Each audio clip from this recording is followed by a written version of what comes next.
Real good stuff. How's everyone doing? Can we all grab a seat? There are a few seats open in here, so if you want to slip in here, that'd be great. If you want to come sit up here on the floor, that's fine. I had this woman one time came to a lecture I did in London. We're in a room about half this size with 100 people, no windows.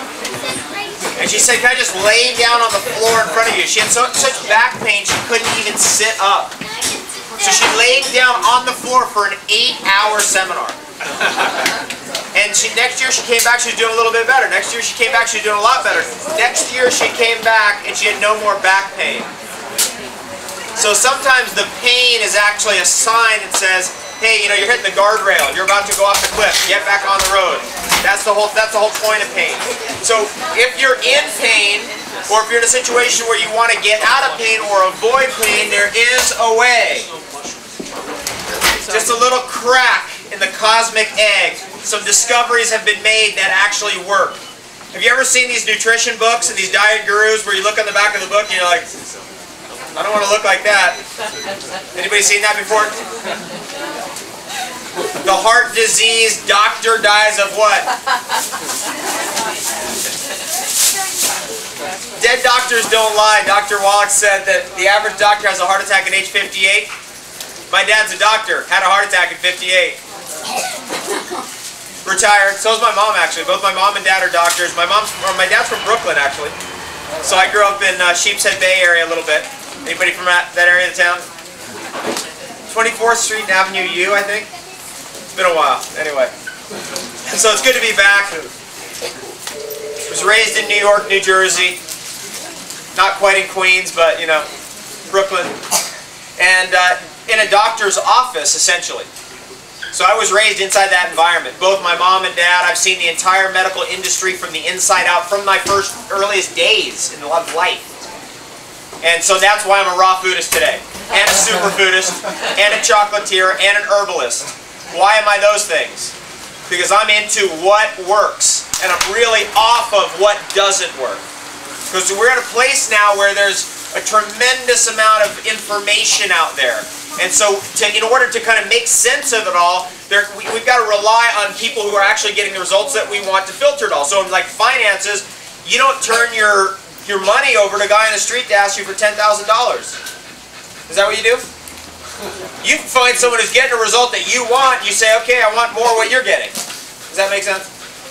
So that's kind of what we're talking about here with nutrition. There's so many approaches out there, but if the dude's out there, I mean, I eat what I want, when I want, as much as I want, with whom I want, any time of the day or night, without guilt, fear, or shame. I never have to worry about calories, losing weight, gaining weight, any of that stuff. It's all completely gone now. Then you see the guys, the diet nutritionists, and it's like this. It's like, I don't know about that. That's an important point.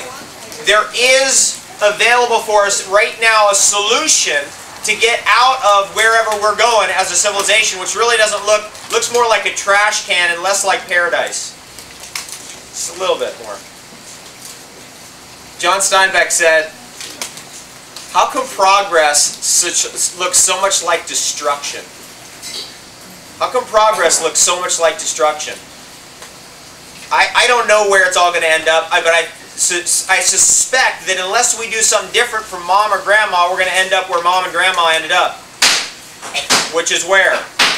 Doctors, cancer, hospitals. My grandfather died right down in Manhattan on Lower East Side, in a hospital down there. Lung cancer. And that's exactly what's going to happen to us unless we take some radical alternative action. Now, fortunately, this facility right here is set up based on we're going to get on the program and we're going to help people in the right way, in a way, and interestingly enough, in this way. In a way that we want to have what's good for us. I believe strongly that if we're eating something, if we don't like the taste of it, we're not going to stay with it. Right. Period.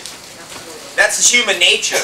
So what we have to do is solve this problem. How do we get on what tastes good that we want to eat, that is the best food for us? Not only that, it's the best food ever for us, with no side effects. Is that possible? I've been asking, not only that, I've been asking this question on top of that. How do we make it faster and easier for everybody? That too. All those questions. And what comes out of all of that is really as our filler and main kind of food, if we can, as much as possible, raw food. But as our real nutrition, superfoods. That, I can go to anybody on the street and go, here's some goji berries, try this. And they'll go, yep, and eat it and like it. I can go to a child and say, here, do you want to eat this? And they'll go, yeah, I'll eat that. With goji berries. But you go up to them with like a green vegetable juice. Anybody have any kids that avoid the green color at all costs? That's a tough sell.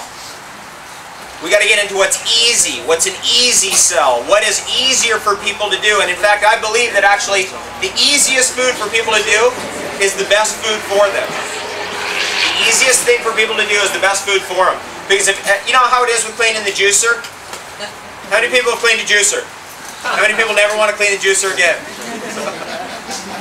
That's how it is, folks.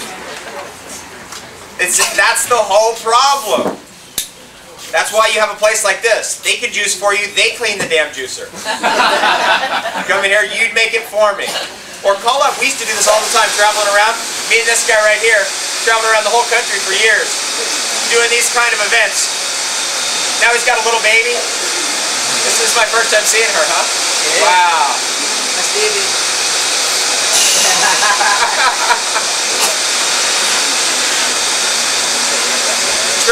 Traveling around this whole country, talking to people, we want to be in a place where we can call up and go, hey, I'm on my way, can you make the juice? I'll be there in 10 minutes. You come in here, you grab the juice, you're out the door. That's available now. People come to me and say, it's too this, it's too that, I can't, it's too hard, it's this, that, and the other thing. It's never been easier, it's never been more fun.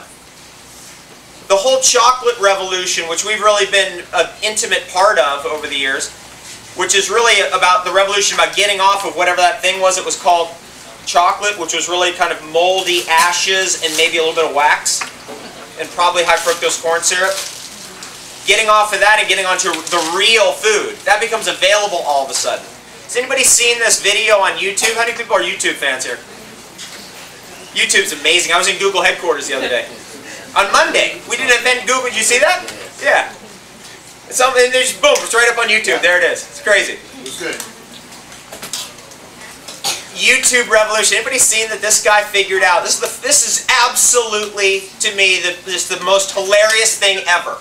And it's an important thing for actually all of us to hear. And you can go tonight, right now, after this, and Google it or YouTube it and find this video, and you can find out what I'm talking about.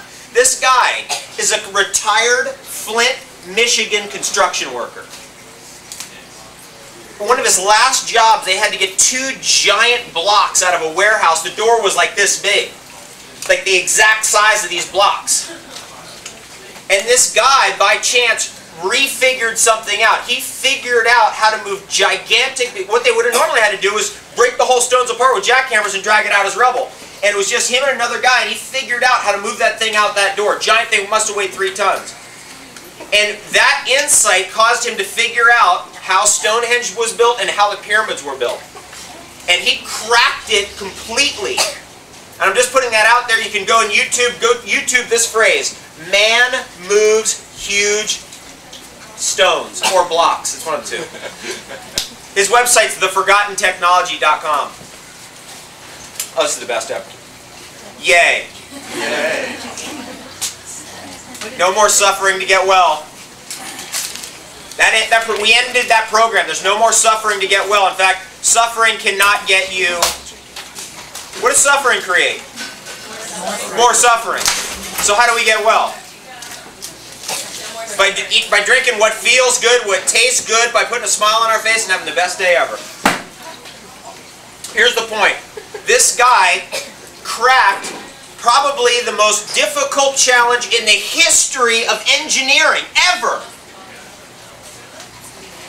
He's not college educated, never read any history books, never really gave a damn about the pyramids, but by a chance had an insight that caused him to be able to crack the whole thing. And his belief is now that throughout history people have discovered it and then forgotten it, rediscovered it and then forgotten it. It's a little bit of a theme of what we're going to talk about here today.